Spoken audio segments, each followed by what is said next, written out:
Good evening বন্ধুরা। আজ হলো 26 জানুয়ারি সোমবার।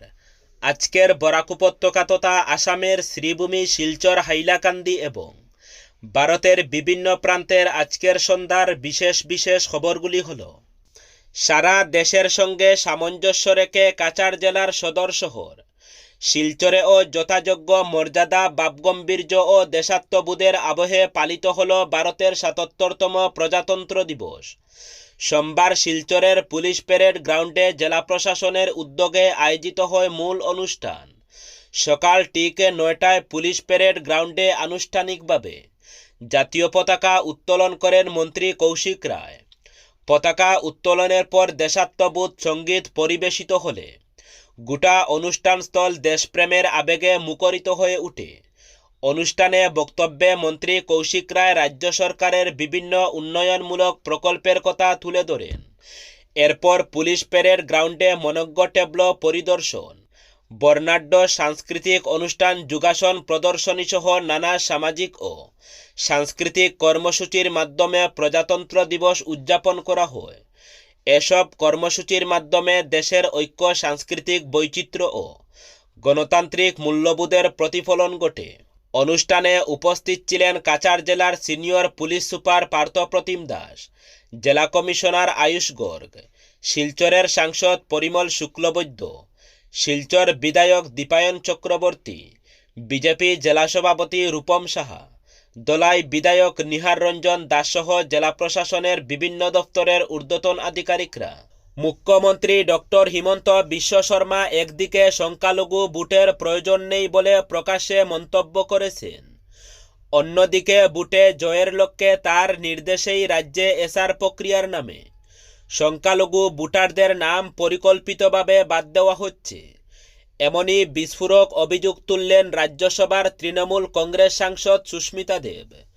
রবিবার শ্রীভূমিতে তৃণমূল কংগ্রেসের দলীয় কার্যালয়ে আয়োজিত সাংবাদিক সম্মেলনে কার্যকরী সভাপতি পরিমল রায় স্পষ্ট ভাষায় জানান, এসআর বাস্তবায়নের নামে একটি বিশেষ সম্প্রদায়ের ভোটারদের নাম বেছে বেছে কেটে দেওয়া হচ্ছে। শ্রীভূমি জেলায় নির্বাচন আধিকারিক থেকে শুরু করে প্রশাসনের একাংশ এই বেআইনি কর্মকাণ্ডে জড়িয়ে পড়েছেন বলেও দাবি করেন তিনি। এই অনিয়ম কোনোভাবেই মেনে নেওয়া হবে না। এর প্রতিবাদে আগামী ২৯ জানুয়ারি তৃণমূল কংগ্রেস জেলা নির্বাচন আধিকারিকের কার্যালয়ের সামনে ধর্ণা কর্মসূচিতে বসবে।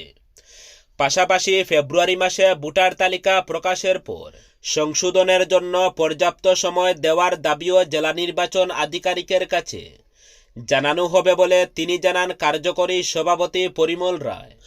অন্যদিকে জেলা সভাপতি আব্দুল রশিদ ও কার্যকরী সভাপতি পরিমল রায়কে পাশে বসিয়ে তৃণমূল সাংসদ সুস্মিতা দেব বলেন, বিজেপি সরকার হিন্দুদের ট্রাম্প কার্ড হিসাবে ব্যবহার করে হিন্দু মুসলিম উভয় সম্প্রদায়ের মানুষের মধ্যে বিভেদ সৃষ্টি করার রাজনীতি করছে। এই সাম্প্রদায়িক মেরুকরণের মাধ্যমেই বিজেপি ভোটের বৈতরণী পার হওয়ার কৌশল নিয়েছে বলে অভিযোগ করেন তিনি। সুস্মিতা দেব আরও বলেন, দেশের অন্যান্য রাজ্যে যেখানে এসআইআর প্রক্রিয়া চালু রয়েছে, সেখানে অসমে ভিন্নভাবে এসআর বাস্তবায়ন করা হচ্ছে, যা শুরু থেকেই নানা প্রশ্ন ও সংশয়ের জন্ম দিয়েছে। সময়ের সঙ্গে সঙ্গে পুরো বিষয়টি স্পষ্ট হয়ে উঠেছে বলেও মন্তব্য করেন তিনি। অভিযোগ করেন, শ্রীভূমি জেলার উত্তর করিমগঞ্জ এলাকায় সংখ্যালঘু ভোটের হিংসভাগ বিজেপির বিপক্ষে যাবে। এই আশঙ্কা থেকেই পরিকল্পিতভাবে সংখ্যালঘু ভোটারদের নাম ভোটার তালিকা থেকে বাদ দেওয়ার প্রক্রিয়া শুরু হয়েছে। শাসক দল বিজেপি পুনরায় ক্ষমতা দখলের লোভে নির্বাচন কমিশনকে হাতিয়ার করে মাঠে নেমেছে বলেও অভিযোগ করেন তৃণমূল সাংসদ। এসআরের নামে গোটা বড়খলায় এক চরম অরাজকতা বিরাজ করছে। বিভিন্ন বুথ কেন্দ্রের স্থায়ী ভোটারদের নামে ৭ নম্বর ফর্ম ব্যবহার করে মিথ্যা অভিযোগ দায়ের করে বিশেষ এক সম্প্রদায়ের মানুষের নাম ভোটার তালিকা থেকে কর্তনের অপচেষ্টা চলছে বলে অভিযোগ। এতে একাংশ ভোটার চরম হয়রানির শিকার।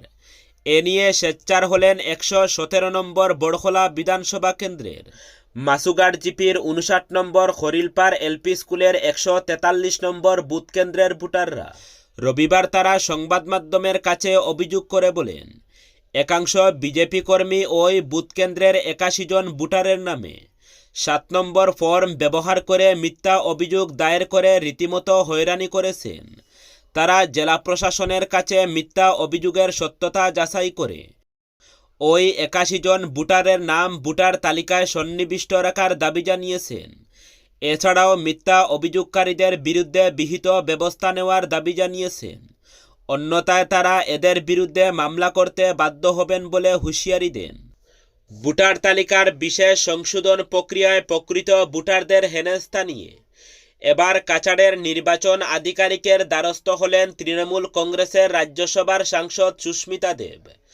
রবিবার শিলচরে সুস্মিতা দলের অন্যান্য কর্মকর্তাদের সঙ্গে নিয়ে নির্বাচন আধিকারিকের সঙ্গে সাক্ষাৎ করেন। সাক্ষাৎ পর্ব শেষে বেরিয়ে এসে সুস্মিতা জানান, তিনি মিথ্যা অভিযোগের ভিত্তিতে প্রকৃত ভোটারদের যাতে নোটিশ পাঠিয়ে হেনস্থা করা না হয়, এর জন্য নির্বাচন আধিকারিকের দৃষ্টি আকর্ষণ করেছেন। সঙ্গে তিনি বলেন, দেখা গেছে এক একজন লোকের নাম দিয়ে 30 থেকে 50 জনের বিরুদ্ধে অভিযোগ করা হয়েছে। হেনস্থার উদ্দেশ্যে যারা লোকসভা নির্বাচন এবং গত পঞ্চায়েত নির্বাচনে ভোট দিয়েছেন, এমন লোকদেরও দীর্ঘদিন ধরে অনুপস্থিত বা স্থায়ীভাবে অন্যত্র স্থানান্তরিত দেখিয়ে অভিযোগ করা হচ্ছে। এসব মেনে নেওয়া যায় না।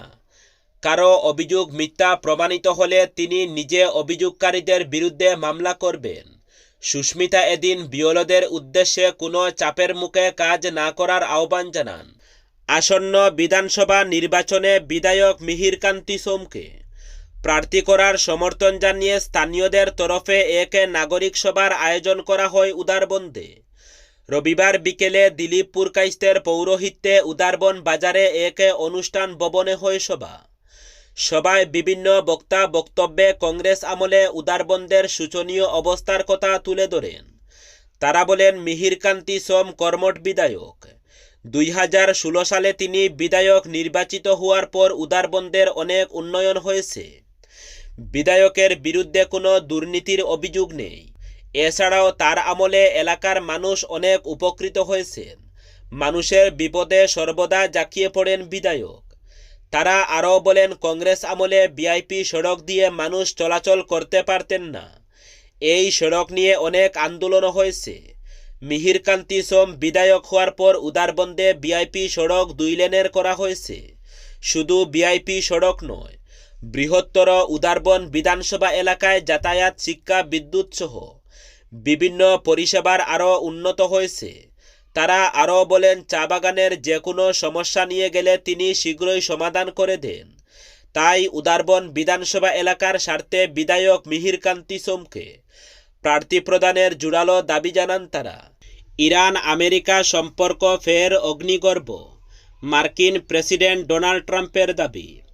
ইরানের দিকে বিশাল সামরিক বহর বয়ে যাচ্ছে। এই আবহে ইরানের সর্বোচ্চ নেতা আয়াতুল্লাহ আলী খামেনি রাজধানী তেহরানে আত্মগোপনে চলে গিয়েছেন, এমনই দাবি করা ইরানের সংবাদ মাধ্যমের একটি রিপোর্টে। তাতে বলা হয়েছে, খামেনিকে একটি বিশেষ বাংকারে নিয়ে যাওয়া হয়েছে, যা টানেল নেটওয়ার্কের সঙ্গে যুক্ত এবং আধুনিক নিরাপত্তা ব্যবস্থায় সুরক্ষিত। ভেনেজুয়েলার প্রেসিডেন্ট নিকোলাস মাদুরোর মতে, আমেরিকা তাকেও টার্গেট করতে পারে। এই আশঙ্কায় কি তাকে বাংকারে আশ্রয় নিতে বাধ্য করেছে, তা নিয়ে জল্পনা তুঙ্গে। সূত্রের দাবি, খামেনি বাংকারে যাওয়ার পর দৈনন্দিন প্রশাসনিক কাজকর্ম চালাচ্ছেন। তার তৃতীয় পুত্র মাসুদ খামেনি সরকারের সঙ্গে সর্বোচ্চ নেতার যোগাযোগের প্রধান মাধ্যম হিসাবে কাজ করেছেন তিনি। এদিকে ইরানের প্রেসিডেন্ট মাসুদ পেজেশকিয়ান স্পষ্ট হুঁশিয়ারি দিয়ে বলেছেন, আয়াতুল্লাহর উপর যে কোনো হামলাকে গোটা দেশের বিরুদ্ধে পূর্ণাঙ্গ যুদ্ধ হিসাবে দেখা হবে। আগামী 14 ফেব্রুয়ারি গুয়াহাটি ও উত্তর গুয়াহাটিকে সংযুক্ত করা 6 লেনের ব্রহ্মপুত্র সেতু জনসাধারণের জন্য খুলে দেওয়া হবে। প্রায় 3000 কোটি টাকা ব্যয়ে নির্মিত এই সেতুটি ব্রহ্মপুত্রের 2 তীরের মধ্যে যোগাযোগ আরও সুদৃঢ় করবে এবং যানজট কমাতে গুরুত্বপূর্ণ ভূমিকা রাখবে। প্রধানমন্ত্রী নরেন্দ্র মোদী অসমে একদিনের সফরে এসে এই প্রকল্পের উদ্বোধন করবেন। 2016 সালের পর থেকে অসমে একাধিক বৃহৎ অবকাঠামো প্রকল্প সম্পন্ন হয়েছে। গত এক দশকে ব্রহ্মপুত্রের উপর 6টি নতুন সেতু নির্মিত হয়েছে, যেখানে গত 55 বছরে মাত্র 3টি সেতু তৈরি হয়েছিল। এছাড়া রাজ্যে জাতীয় ও রাজ্য সড়কের দীর্ঘ 1000 কিলোমিটারেরও বেশি বৃদ্ধি পেয়েছে।